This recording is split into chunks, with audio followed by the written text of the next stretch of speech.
Today I'll be looking at a piece of life advice that will change your relationship with retirement forever.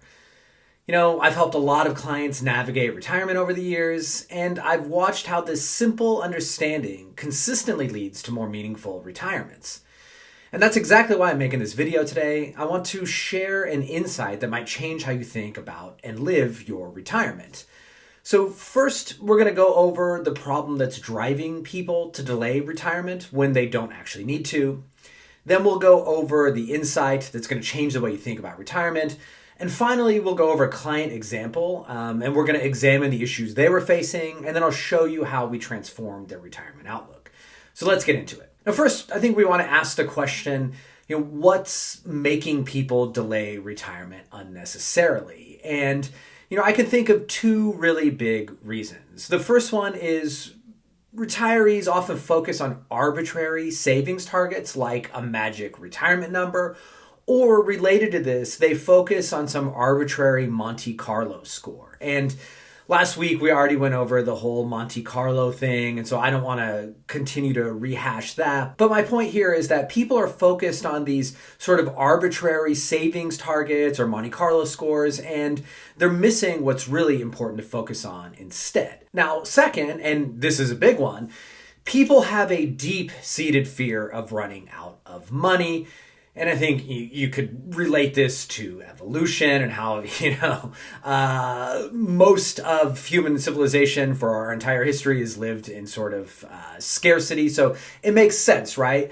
And retirees, they get really worried about longevity risk and the possibility of outliving your savings. And so people tend to be overly cautious, right? And in fact, people save far more than they actually need to save for retirement. And there's a couple of studies that I think are worth highlighting here. The first one is called Spending in Retirement, Determining the Consumption Gap.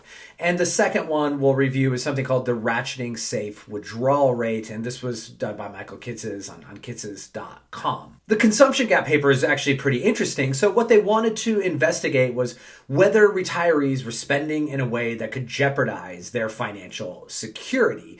And what they did was they compared actual spending to what they would deem safe consumption rates under different return assumptions and different investment strategies. And what they found was that contrary to academic theory, many retirees did not spend down their assets even close to how they would have predicted. In actuality, they found there's a 47% gap in what retirees actually could spend and what they really did spend.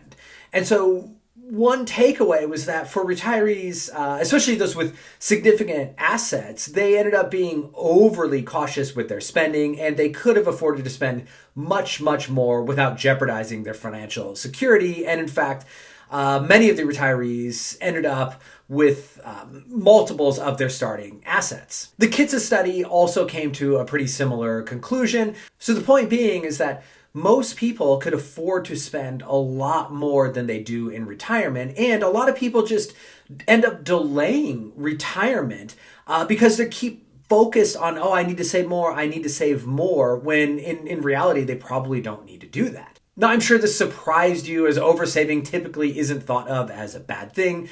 And since there's so much information out there saying you need to save every penny, I want to make sure your retirement isn't negatively impacted by this. So if you're concerned that this might be impacting you, click the first link in the description where you can complete a short 2-minute questionnaire and receive personalized video from me, and I'll give you tailored advice to your situation. Now back to our video here. So what's the problem with these beliefs? Like, what issues do they actually create? Well, the big issue for most retirees is you end up working years longer than necessary.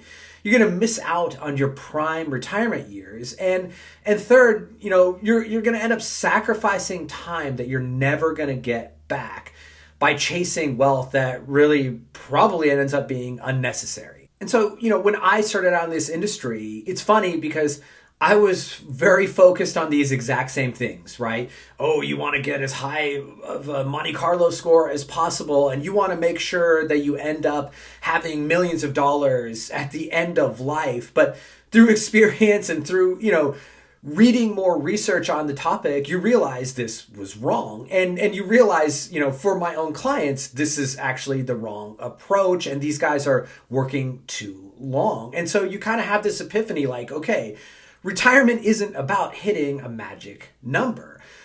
It's really about knowing how to use your resources to create stability and freedom. And many people delay retirement not because they lack savings, but because they lack confidence in how to use it, right?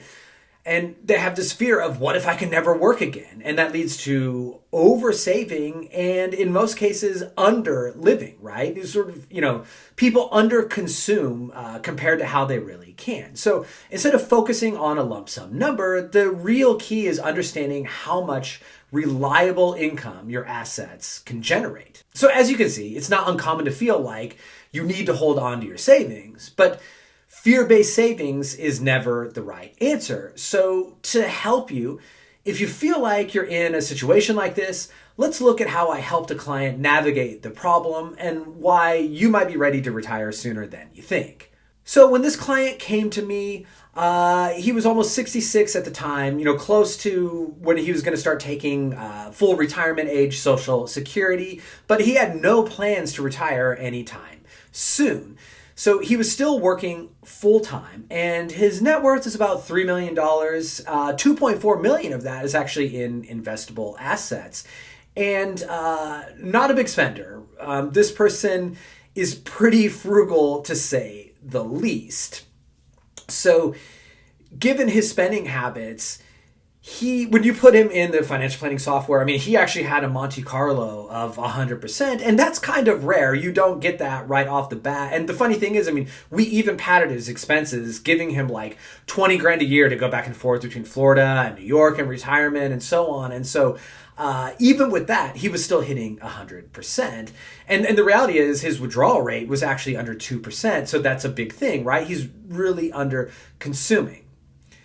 Yet, despite showing him all of this, he just keeps on going back to the point, well, I don't know, if I quit, I might not have a chance to ever go back to work. I don't know what I'm going to have to do with my licensing down in Florida. And I know some other people and they weren't able to transition down there. I don't even know if a hospital is going to take me on. And he's got this huge fear that, okay, once I stop working, that's it. And the crazy thing is he has Social Security and even a pension. Now, yes, he's going to have to draw some from his portfolio, but it's not a lot. Like I said, it's roughly 2%.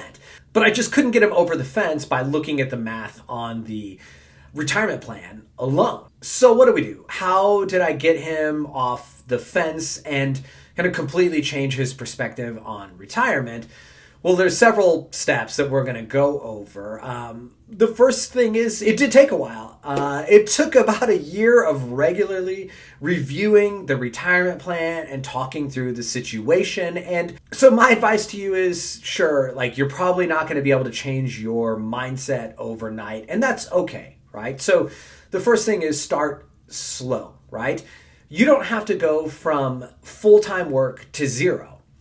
We discussed this in previous videos as well, but part of our plan for him to retire was, okay, he has some weird licensing thing at another hospital that he doesn't feel like getting again. And so he's going to stop working at that hospital and he's going to only work at the other one he's working at now. So he'll go down to one, and then he's only going to work part-time. He's not going to try to get another job, and he's going to reduce his hours to, roughly 20 something per week.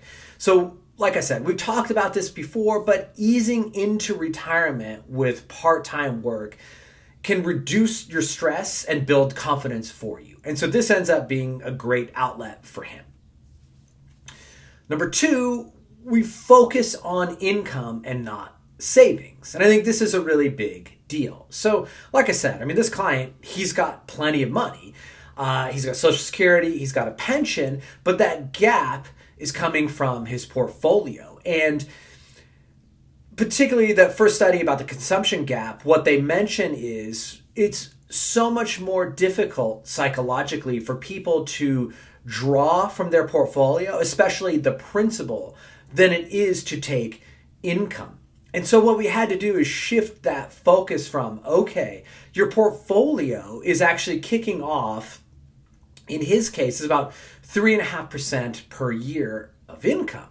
Well, that's well in excess of what he actually needs to draw. And it's something that he's just not even thinking about, because in his mind, it's just like, well, I'm just going to be taking from my savings and I'm going to be spending that down. But the reality is, this is income. It's, like having an annuity in a lot of ways, or having a rental or something. Your portfolio has income, and he's able to take that. And somehow, psychologically, that completely sort of flipped a switch for him.